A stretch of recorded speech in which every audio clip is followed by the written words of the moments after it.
Hi there. This is Off the Shelf. My name is David Batsoff, and today I'm joined by the author of this book, which is published by HPH, Walking Wild, Hiking the Length of the Kruger National Park, Jose Neves. Jose, good morning. Welcome to you. Good morning, David.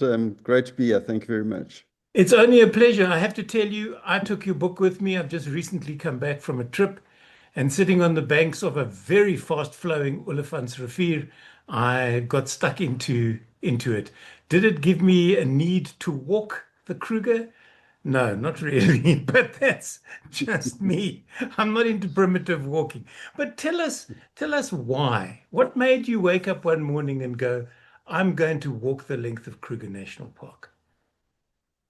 Okay, so how that happened, back in, it was 2018, Mhm. um, I was at the Letaba rest camp, Right. and for the first time ever, that I was aware of or saw it, they were advertising walks in the Kruger National Park. Mhm. But those morning walks, it's you basically hike for 1 hour out Right. with two guides and then 1 hour back. So, but I really enjoyed that morning walk in the Kruger National Park. To me, it was quite special. Now, I'd grown up uh, uh, um, when I was a kid. My dad took us to the Kruger National Park, and you couldn't get out the car and Yeah.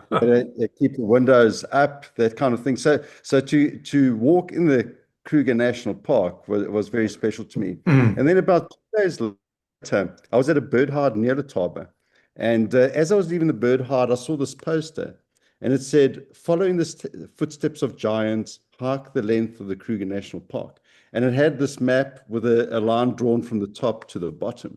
And because I had enjoyed that morning walk 2 days before so much, I thought, this sounds interesting. Let me find out a bit more. And there was no phone number, just an email address. So I made Right. contact, and I managed to get into a group that we're going to start the following year in 2019, because it's a 3 year exercise. You cannot walk it in one shot, because it's over 600 kilometers of hiking, and it's unsupported. You have to carry everything on your back, all your food for a week at a time, a tent, change of clothes, and everything. So that's how it happened. I heard about it, or I saw that post in the Kruger in the bird hide, and I made Mm. contact, and I got into a group. But now these groups, the hike itself is actually auctioned off, and I was quite stunned and amazed to see that it was 95,000 Rand. Now, is this over the 3 year period? Is this, it's not per person, is it? No, okay. So how it works, and this concept of a hike to the Kruger National Park was led by Louis Lemmer, Mm. who's the chairperson of the Magalies region of the Sandparks Honorary Rangers. And he conceived of this idea, and he's brought it to fruition. So one of the key drivers for this is to raise funds for the honorary rangers. And Right. we can talk a bit more about them later, and the amazing work that they do.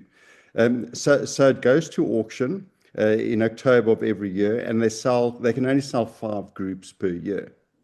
Because as I said, it's walked over 6 legs, about 100 kilometers each leg, from a Monday to a Saturday, and over a period of 3 years, because you walk 2 legs per year.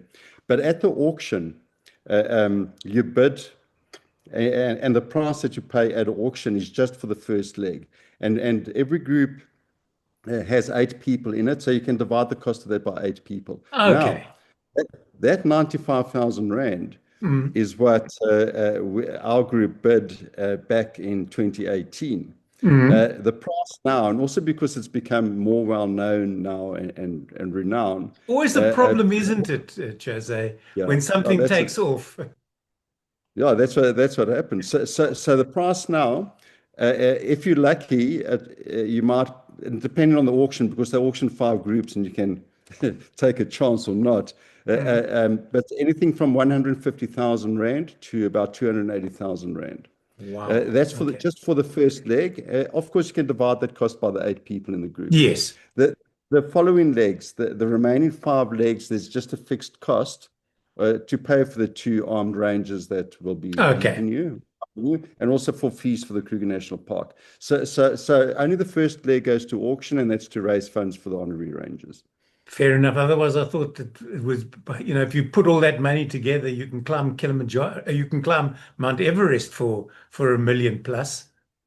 Yeah, now that you talk about that, this is very different, and it's going to be forever Yeah. far more unique than climbing Mount Everest. I can tell you, there've been over 12,000 ascents of Mount Everest by Mhm. about 8,000 different people. So many people climb it more than once. Yeah. And hiking through the Kruger National Park from top to bottom is never going to reach those numbers, because only 5 groups a year are sold, and it takes 3 years to do. Yeah. And So in our experience, our group of 8, for example, only 4 of us managed to walk it end to end without interruption. and So, those are so, the so you four. know, those are the 4. Yes, so that's Ari on the left. That's Jennifer, and next to her is her father, Lawrence van Aert, who was the guy that went to auction without having a whole group put together, but he was so interested and committed to doing this thing. He went to auction, and the only person that he knew would do it with him was his daughter. And then I was lucky to be able to join that group, and then that's me on the right. And that's at Malelane Rest Camp on the Crocodile River, where when we Right. finished as well. Your book talks a lot about footwear. And footwear, people think, as you mentioned earlier, you go out for a day walk or for an hour walk, you can wear whatever you're wearing, your regular sneakers. But hiking the distances you do, and it was only sort of a couple of pages into the book that I realized that sort of a 20Ks a day hiking in that bush terrain is not easy. It's not just a walk through Delta Park or, around your local suburb. Why did the boots take such a hammering so quickly, Jose? Yeah. So, up in the north, Crookes Corner to Punta Maria, Flat Blast Ranges, etc., Mm. it's not too heavy on the boots. But once you get from Apani Camp southwards, like towards Satara and then down in the south, the boots take a much bigger beating, because there's more grass, because Mm. there's more water down from the center to the southern parts and also the topography is different. Mm. So there's more grass, and where we can, we do follow animal paths because it's Yeah, easier, of course. and it's better.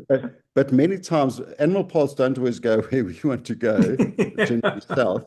So many times, a lot of the hiking is done through long grass, and you can't actually see what's underfoot. And especially in the central parts of the park, Mm. it's very rocky on the surface, which you Yeah, can't see through. So your boots, you kick rocks. It's uneven, and so the boots take a lot of strain. And then don't forget, you're not hiking with a day pack yeah, or nothing. You're hiking with the equivalent of a cupboard on your back. You've got, and it's at least plus water. And you should start every day with about 4 liters of water. that's already And four remember, kgs one before you've liter, even set off. 1 liter weighs about a kilogram. So you're starting the day with anything from 20 to 24 kilograms on your back, and the boots take a lot of strain because of that. So in my case, for example, I bought the second chapter of my book tells you about a hard lesson learned about my boots. So I bought new boots, and those boots that I hiked, so they were new. Okay, Mhm. I did a 3-day hike in Tsitsikamma in preparation, which was, I mean, it was about in total about 25 kilometers. Right. But my boots only lasted 3 legs. I had to buy new boots up to 3 legs, so around 300 kilometers. So I Okay. think, like, walking in a park or at home on a normal, like, kind of easy trail, they'll last a lot longer. But in the For Kruger, sure. with that weight on your back and the terrain that we walk through, yeah, a couple of 100 kilometers is all that they're going to last. You know, But we, while I'm speaking about that, I can tell you, some of the guards walk in sandals.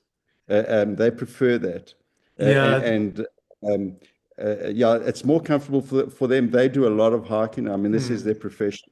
So just to yeah. let you know that They obviously special sandals. They're not sort of home type of sandals. They're Yeah, built for that, but they do prefer that, some of there, them. there are a couple of mentions made in your book of people ending up walking in flip-flops for one reason or another. And those sort of things don't last very long in the bush. And thorns come right through those. In fact, they'll come through a boot. And I know that you Oh, allude to that in your book as well. I love this picture of these ellies because one of them has spotted you, and is yes, making very sure that they know exactly where you are. yes. So I got into trouble over this. And in fact, my book talks about 4 different incidents where I put myself in the running for a Darwin Award for Yeah. my silliness and stupidity, and this was one of them. So what happened? Yeah, this was at the end of the first day on leg 2.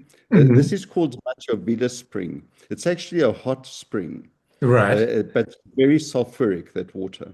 And there are three. There are only 3 places in the Kruger National Park where there are hot springs. This is I one of didn't them. even know there were, to be honest, until I Yeah. read your book. Yeah. Well, they're all out of the way. I mean, Yeah. tourists won't go there, and people don't go there. I mean, we went there because we walked through the bush to get there. Yeah. Fair But enough. yeah, but I'll tell you, I think I mean, this was on leg 2. I still hiked another 4 legs after this, and years have passed. But I think my one water bladder in my Mhm. backpack still smells of sulfur from this spring, because that water was terrible. In addition to that, you can just see the spring in the background. I'm not sure, you can't really see it in this picture, but it's not Mhm. such a big spring. It's a size of, if you put like 2 or 3 motor cars together, it's Okay. that size.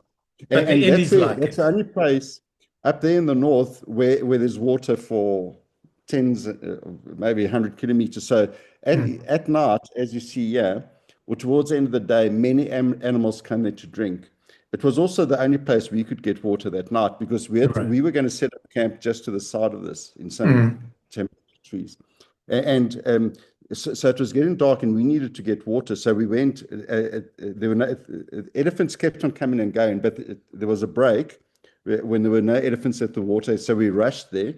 But we weren't finished. We didn't have all the water we needed, and another herd of elephants was coming to the spring. So we had to run away. Yeah, And because this picture Ellies was do not like sharing water.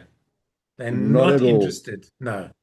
So this picture was taken while we were sitting on this bank on the other Mhm. side of this little rivulet, and we were watching them. So somebody took this picture. But so these elephants do everything in that water. It's not a big pool, and Mhm. the smaller elephants rolled in it, they wee in Yeah. it, they do everything in it, and that's where we had to get our water after that. So it was the one time, we don't always have to filter water, but after the water from this spring, we had to filter because the elephants had been rolling in it I'm and sure walking in you it. did. So there was a lot of sediment and stuff in it. And then obviously we had to put in purification drops, but none of that Yeah. helps with the rest of it. That water tasted terrible. There's always, And when I used it for cooking my normal food that night, I didn't have to add salt or pepper. I tell you, it just flavored it. and talking about water, this is your guides digging for following on the spoor of elephant who dig for water if they can't find it. And you guys just seem to have made the hole a bit bigger and scooped out with cups and plates. Yeah. Yeah, this was the source of this kind of situation was a source of much of the water that we drank in the Kruger. Mm. So as you can see, just behind it there was a pool of water, but that's what it Yep. looked like, green slimy. Elephants won't drink out of that, and if elephants don't drink out of that, neither should we. Yeah. So often what we do, as you can see here, is that we find an old elephant hole, Mm. and then we dig ourselves. And it's actually, it's an amazing feat of nature. So when you dig a hole, and what Pete Wilson was doing there is digging a smaller hole, and then we find flat stones, and we make a sort of box, Mm. and then we scoop out that water, which starts off very dirty and Mm. colored. And once that water's out, like in an instant, crystal clear water seeps in, and that water we can drink. So it's naturally filtered underground, and some of us prefer to be safe, and we still add purification drops Yeah, to it. because you don't want to get the runs. Others, yeah, others didn't bother. They thought the water was so crystal clear and beautiful. There's no need to put purification drops in it. Now I know because I've read the book that you guys showered occasionally. My question to you is, why bother? You all smell the same. You're together for a week. So when you get to the end, you can utilize the shower at the hotel or the rest camp and get it all off. But no, you guys want to stand in the freezing cold and miserable conditions and then still pretend to get clean. Well, let me tell you a couple of things. First of all, you can't always shower, Hmm. but if we get to the place where we decide to make camp early enough and the sun is still up, we do set up showers. So we carry, because we've got a group of ladies, I mean, our group of 8, it contains some ladies. We carried 2 showers. It's just a rolled up plastic bag, and what you do when you get your water, you fill it up, and the bag is black. If the sun is still up, and you leave it lying in the sun, the water actually warms up by the time you shower. So it's very refreshing. Yeah, But right. just by the way, so we don't all shower. In fact, there's a picture in the book of it's Ari's legs. It says that Ari's legs. This is not Yes, a I saw tan. that. So Ari, he's the guy sitting, the Kingsley Holgate lookalike, sitting and Yeah, standing there right in front of the tree. That's Ari. Ari didn't shower at all. So he was one of right. those guys. He preferred to do what you suggested. No need to shower, but most other people did. I'm just, And I can tell you while I'm talking about it. Yeah, that's it. That's Ari's legs. and the caption After, says, Ari's legs, it's not a tan. yeah, that's it. But while we're talking about showers, if I can tell you about just in case you don't ask me, maybe you're going to ask me, but my most special moment in the Kruger Hmm. happened in a shower. So it was just south of Punda Maria Rest Camp. Hmm. Uh, um, and it was one of those days where we finished early enough, and there was enough time to set up the shower. So because they're ladies in the group, you can't set up a shower right there. We hang it from a tree, Hmm. and we just tell the guards, "I'm going to shower," so they know where you are, and they can, yeah, look out for you. So I was showering, and obviously I took off all my kit naked, and I looked up, and there was an African fish eagle circling above me. Obviously, it was, Yeah. this was weird for it, but the most amazing thing, it made its call, that iconic Mm. call of the world, and it was just so special to be naked under a tree, water falling on me, and an And a African fish eagle fishing calling. that made its call. And I looked up at it, and I can't be, I mean, I can't be absolutely certain, but I know, I felt it, that we made eye contact. Fair enough. The fish eagle, I believe, tells a whole different story. When it got home and said, "You're not going to believe what I saw." Yeah, that's it. I always wonder, Jose, just as a quick aside, what animals think of us? Do they go back to their flock, their herd, or their pride and go, "You'll never guess what happened to me today. I was down at the waterhole and X, Y, and Z." And you have to think if they're sentient beings, they've got to know what's going on. Speaking of which, this hike, and for people who are thinking of doing it perhaps, is not about going out there to find the big five. This is going out to enjoy nature at its most primitive. Um, and if you bump into something, and then it's a win. I mean, you walk through a lot of ellies, but you don't seem to have many predator interactions, cats specifically. There were a couple, but not as many. Yeah. That is true because, if animals, first of all, we walk in single file, no Yeah. talking. The the two armed guards are in the front, Mhm. and we are behind them in single file. And while we walk, and you cannot talk or make any sound. Yeah. Obviously, when we stop for a group, we do that. But the reason for that is safety, so that the guards can hear if there's animals up front. Correct. But the truth is, especially if the wind's from behind you forward, you won't see any animals, and especially the cats and the stealthy animals, Yeah. because they'll move out the way or they'll crouch down and hide. They don't want to be seen. They don't know who you are. They don't like the smell of man, as far as we can tell. Yeah. So, and even elephants will move out the way. So in fact, if you want to see animals, rather take a drive through the Kruger. You'll I probably was see about to more say animals. that's the easiest way. And snakes, because I know puff adders are very lazy and they're easy to step on. And that is a big danger. So fortunately, I mean, we only walk from about March to September, the cooler months, because it's too Mm. hot to do this in the other months. But because, as I said already, you're not always following animal paths. You're just trudging through the bush Yeah. many times. If for the guards, there is a risk of puff adders. And puff adders is the biggest risk. All the other snakes will tend to We'll move away. move. Yeah. And we did, if they are in your way, but we did on two occasions see snakes. Mm. One with nobody was able to identify it because it was so quick. But the Yeah. other one that was on the Salati railway line, we did see. I forget now what kind of snake it was, but that one it was quite amazing. It actually sat on the rocks because all that's left of the Salati railway line is the ballast. Those tracks have been moved away many Mm. years ago. And it was it's sunning itself on the rocks, and we were all amazed. We stood around and it didn't move until it had enough of us, and then it slithered away. Just can I just get back to something you were talking about the guides that walked with you, and both of them are armed normally with 4.58s in that area because if you want proper stopping power, um, and both guards, armed guards, walk ahead. It's not one in the front and one in the back, which people think, because then if there is an incident, the guy at the back can't shoot because he's got 8 people between him and the first guide before whatever it is that's barreling down on you.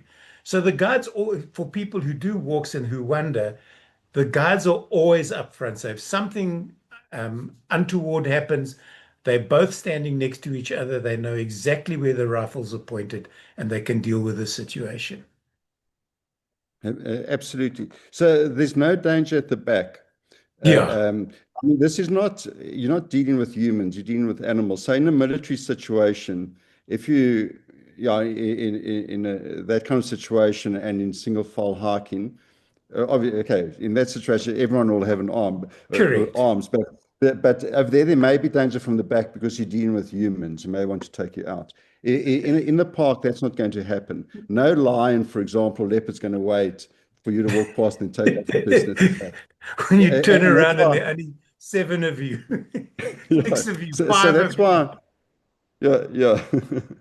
That's why, for example, if you need to go, if do the call of nature, it's always done at the back. So if we need normally we do that when we stop, but you always Yeah, go back out the way from where you've come from. You never go ahead and find a quiet spot to do that. And also the reason why the two guards walk in front, and this has happened. Yeah, fortunately, not very often, but especially elephants are the big risk. But it could happen with a buffalo or a hippo. But mm, they'll stand about 1 meter or 2 meters apart. And in the case of an elephant where there have been shootings, that way they can both shoot at the brain from yeah, both sides. because you want that animal to be stopped immediately. Yeah, because if you don't stop it, yeah, Things are going it to won't. happen. That's right. Now, we spoke earlier of flip-flops, and here you are adding to your notebook, which I suppose added a couple of grams to your backpack. You couldn't have been too happy about that. But feet, I should have imagined, are a problem. You've got to be careful with your feet, clean them every day, make sure that the blisters are treated. And I know you syringed them while screaming. Yes. Yes, with methylate. Right. So it's very, very effective, but it's very, very painful. Just for an instant, a couple of seconds when it's injected. And the reason why, the reason why I was in this situation, uh, um, was, and there's a good lesson here. You know, I didn't take a stool, and many Ah. hikers do take stools. So when I put my boots on in the morning. Often, if there's a log or a rock, then you sit on it and I bend over and tighten my boots very tight. But there were a couple of occasions where, for example, we're on a riverbed with nothing to sit on. And so I'd sit on the ground Mm. and I didn't have enough leverage to tie my boots tight enough. And that was the problem. I got a blister. But the other mistake that I made is that as soon as you get a hot spot, you should attend to it. And I didn't do that. So I hiked for days on end with a hot spot that just got Mm. worse and worse until it got to this point where I did need treatment from one of the guys. But And after there, that, just by the way, after that, I did buy. So from leg 4 onwards, I had a stool. it And took. all your listeners, I can tell you, if you're going to hike long distance, it's Mm. absolutely worth it. Those stools are made of lightweight material. They probably weigh about 400, 500 grams. It's Mm. worth taking it. As you can see now. So when this picture was taken, that's me just to the right of the fire with my back to the Right. camera. But With a stool. no, by then I had a stool. I'm glad you eventually learned your lesson. And the other thing you guys did was when you started your hike, you each picked up a rock that you carried with you, and four of you left at the end. Yes. Yes. So we were told when we were at Crookes Corner on the day when we started to pick up a rock. A rock's too strong a word, a small It's a stone. To stone. You're not still going carry to this. schlep boulders We had to with you. carry this. Yeah, we had to carry this thing all the way to Malelane rest camp. So over 600 kilometers. So that's the Right. stone that I picked up at Crookes Corner. And this picture was taken on the last day at top Tralabai Hill, Mm. which is very close to Malelane Rest Camp. And over there, a cairn has been built. So all the hikers that have gone all the way from Crookes Corner to the finish can place a stone on the cairn. So that's mine, and I wrote my name on it and the date on it. Would you ever be able to go back to visit the cairn just to see how many names have been added, or maybe even if it's still there? No, it will still be there because you know this is an ongoing program now, organized by the Honorary Rangers. So almost so from March to September,